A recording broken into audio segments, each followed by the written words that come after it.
Hey folks, today we're going to look at podcast interview questions that your listeners are going to love. We'll get the best content possible. I'm Colin Gray from thepodcasthost.com and Alitu. Let's get started.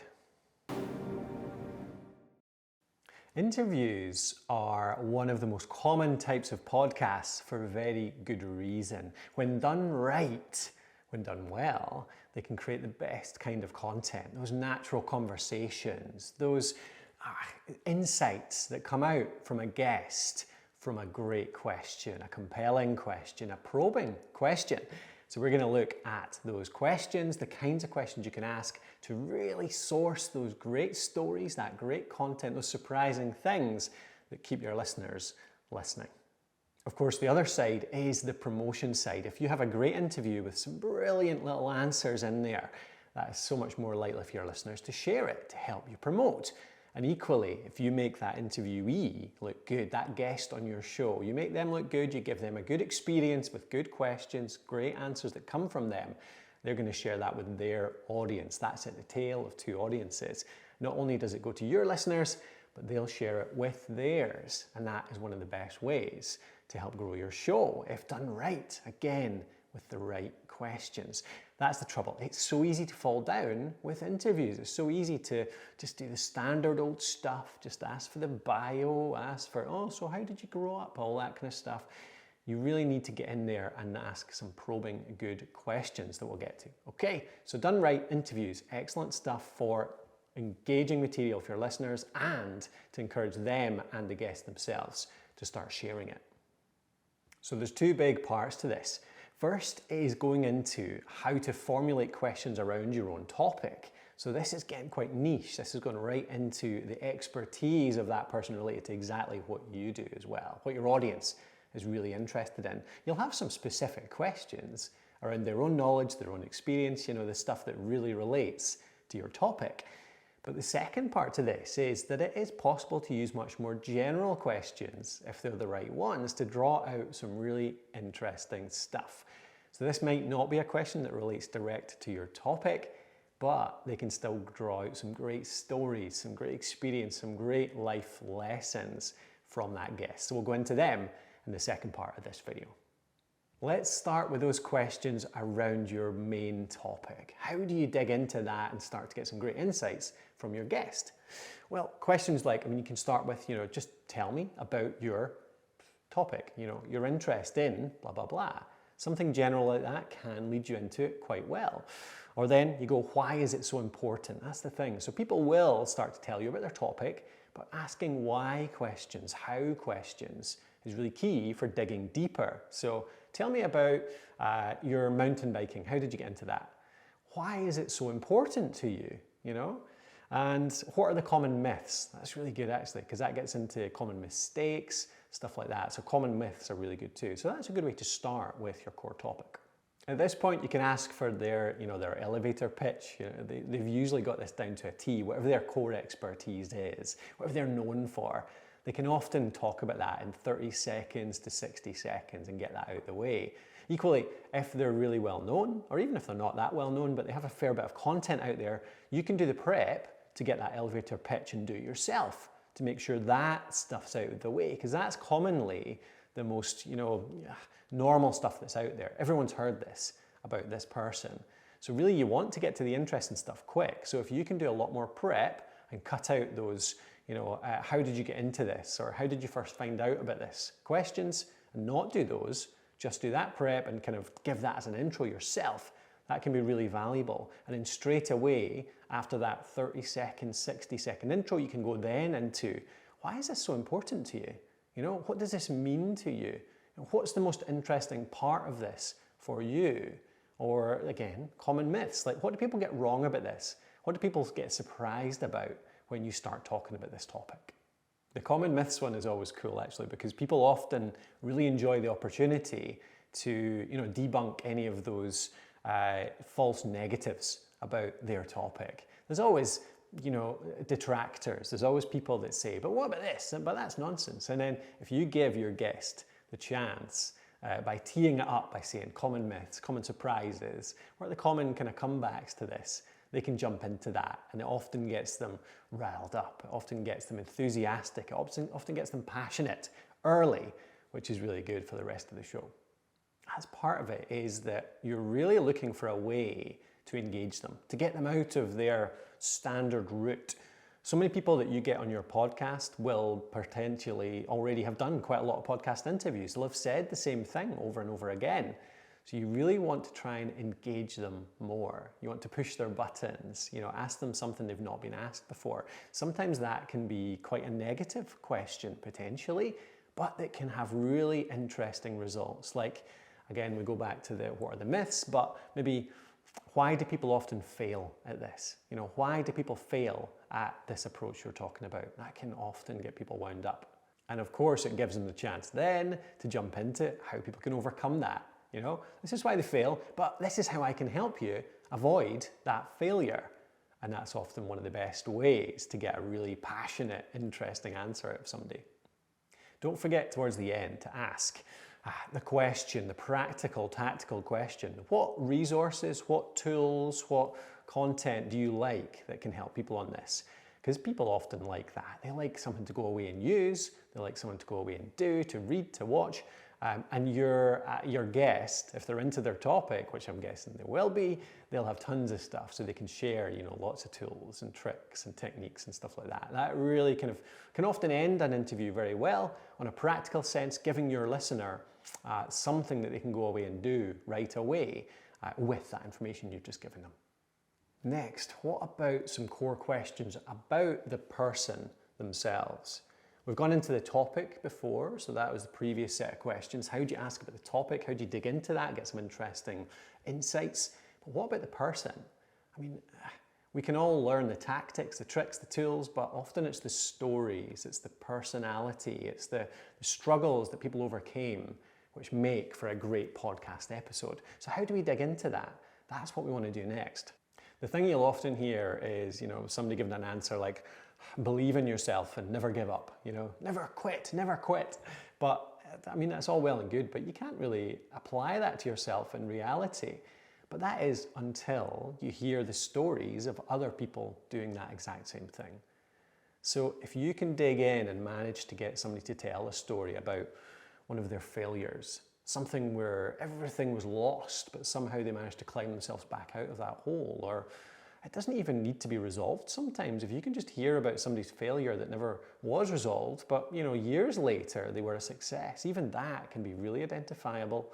It can really make people take on board the advice that person gives later on because it feels more real. This person feels more real. So that's what you're looking for. What kind of stories and insights and examples can you get from this person that makes them seem just completely human and identifiable with the listener? Some example questions along this lines are, what problems did you face? Where did you fail? Where did you fall down? Where did you really struggle? What hurdles did you hit, and how did you get over them? Was it easy? Was it obvious to you?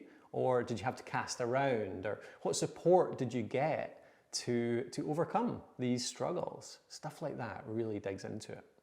The other aspect that can be really good as well is the beginnings. The Genesis story, the origin story. How did you get started in this? Sorry, that's not right. Not how, that's the thing. How was the topic? So that's asking questions about the topic. Now we're looking at the person. Why did you get started in this? That's what we want at this stage. The how can come later or it can come before, whatever you like. Tactics are separate. But why? Why did you get started this? What compelled you to become an Olympian or a screenwriter or whatever it is you're talking about? Why did you do this? What compelled you to do this? Why was it that you couldn't see anything else that you wanted to do in life but just do this right at that moment in time? Often, if you can keep asking why, it's that classic saying, ask why 7 times and you'll get to the real root of the answer. Just keep asking why, digging in deeper and deeper, and that's when you really get to those insights. So that's how you hopefully get to know the guest, how you get to know their story, their examples, and how you can really show the listener who that person is and why they're worth listening to. A really common question in podcast interviewing, should I send the questions to the guest beforehand? Well, I'd argue that nearly always it's worth sending those questions ahead of time. Firstly, it helps settle their nerves a little bit if they're not very experienced. Second, it helps them see the direction you're hoping to take the interview, and they might be able to come up with a few extra insights. And it's easy to think, and I've heard this argument many times, that you want unrehearsed. You don't want people to come up with glib answers or anything like that. But it's very rarely that if you send questions, somebody will actually write out a script. Okay? Nobody's going to be reading from a script. If that's the case, you can say that to them at the time. You can say, honestly, don't worry, you don't need to read these out. We don't need this to be perfect. We can always edit it afterwards. I'd rather just have a conversation. But the thing is, if they spend the time beforehand thinking about those questions, thinking about the answers, thinking about something new, you're almost always going to get more insightful answers, more practical answers, something that's a bit more unique. Because that guest will want to bring something unique to the show. So yes, send them the questions ahead of time. Now this particularly applies to those super questions, which I'm going to cover in the next section. So certainly give them the questions that you can ask them around the topic, around themselves that we've just covered, but the super questions, absolutely send them. You can miss out the other ones if you really want. They'll know their topic, they'll know themselves. Even though I'd argue sometimes it's good to give them anyway, but those super questions, definitely send them on to them first.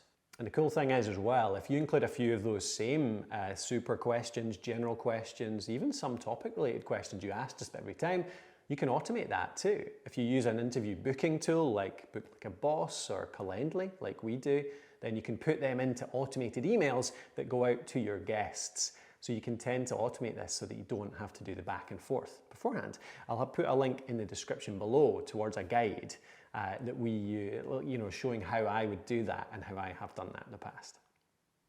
We've covered the topic questions, we've covered the interviewee questions. Now for the super questions.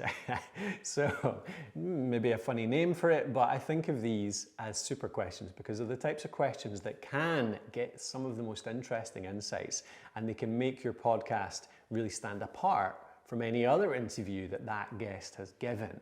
Okay, so this is all about not necessarily getting any really actionable advice or any practical stuff around the topic, but just to get something really interesting and potentially surprising about that guest out there into the world. That famous show, of course, you've probably heard of, The Actors Studio, does this to great effect. They've got a few questions that they ask just about every time, which bring out some really cool insights. They've got things like, what is your favorite word? Or what turns you on? What sound or noise do you love? What's your favorite curse word? What profession other than your own would you like to attempt? And if heaven exists, what would you like to hear God say when you arrive at the pearly gates? Stuff like that, it's just a surprising question. And these ones actually can be good sometimes if you don't give them in advance, but often they'll fall down if you don't give them in advance because people want to have time to think about things like this. It's surprising and it can really get people stuck. So that's why I suggest sending things like this very ahead of time so that people can think it through and think up something surprising and great to give you. You can see that they've got no relevance really to acting, to the work that these people did. That's the Actors Studio questions, I mean. So your super questions don't have to be relevant to your topic either. They're just really to create something inspiring, maybe a surprising, exciting, great moment for your show. Having talked through those more general, those super questions, let's look at a few examples. These are ones that I think can work on just about any podcast, but I'm sure you can think up some variations based on these as well. So first one, on a scale of 1 to 10, how weird are you? This works really nicely because it tends to bring out some, it doesn't matter how serious someone is, how successful someone is, they've always got a story of something a little bit weird about themselves, which can make them really relatable. You often find like a CEO, a really serious, like besuited CEO of a company, just sitting and being a bit surprised at first and then suddenly coming out with stories about, dipping sandwiches in their coffee, or I always wore purple underwear when I was a kid. That kind of thing, like just some strange little things that it's just funny, it's just memorable. They're quite cool little questions. Another one is, what are you not very good at?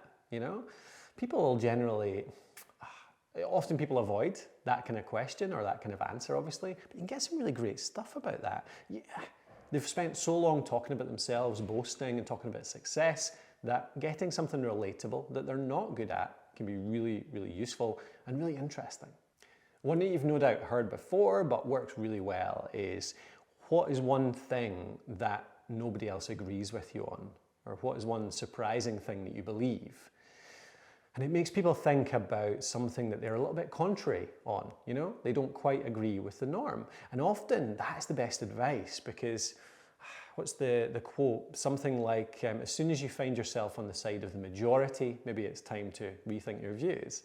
Because the common view often isn't the innovative view. It's not the view that, you know, gets you to the next stage. So it's a really good one to ask, because it's often gives you an insight into what, you know, really successful people, what leaders, what really creative people are thinking about right now that might be a common view in a couple of years. One good one I've heard ask, get some really surprising answers, is room, desk or car, what do you clean first? And for some it sounds boring, but for some reason cool answers come out of that. Like, people start to explain why. Like, oh, they love their car, or their desk is set up in a certain way for their work, which can sometimes tell you a little bit about their routines and how they work, or their room. You know, why would they clean their room ahead of those? Because maybe they're really messy. It turns out they sounded very organized, but actually there's other parts of their life that are just in chaos. So you can get some really good answers for that. So I hope that's given you some examples of those general questions. Again, go to the article. You'll see a link in the description below if you want some more examples of them. But they'll get some really interesting answers, maybe help you stand your podcast apart from the rest and make it a really memorable interview. So there you have it. That's the interview questions. I hope that's given you some inspiration around creating those topical questions for yourself, some to dig into really the interviewee as a person, and a few of the more general, potentially super questions to really get some surprising answers out there as well. Go down to the description to find the links to a blog article that will take you through all of these and a few other resources that might help you as well. And please, of course, hit the little bell icon to make sure you get told about our videos in future if you like our content. And of course, I'll tell you about Alitu. If you're looking for an easy way to edit those interviews, you know, you've done your interview. In fact, no, you can record your interview, call recording, right inside Alitu. So you can send a link to your interviewee guest, record that call inside Alitu. It'll be fully cleaned up, noise reduction, leveling, de-essing, deplosive, all that kind of stuff, straight into your library. You can edit out any mistakes from there, just trim it a little bit, pop it into the episode editor, add your theme music, and just have it straight out into the world with our brand new hosting as well. So Alitu is a place to just create your whole podcast. You can do an interview show really, really simply inside Alitu and really complete that whole thing in much less time. So go over to alitu.com, alitu.com, if you want to see that. Thanks again for watching, and I'll see you on a future one.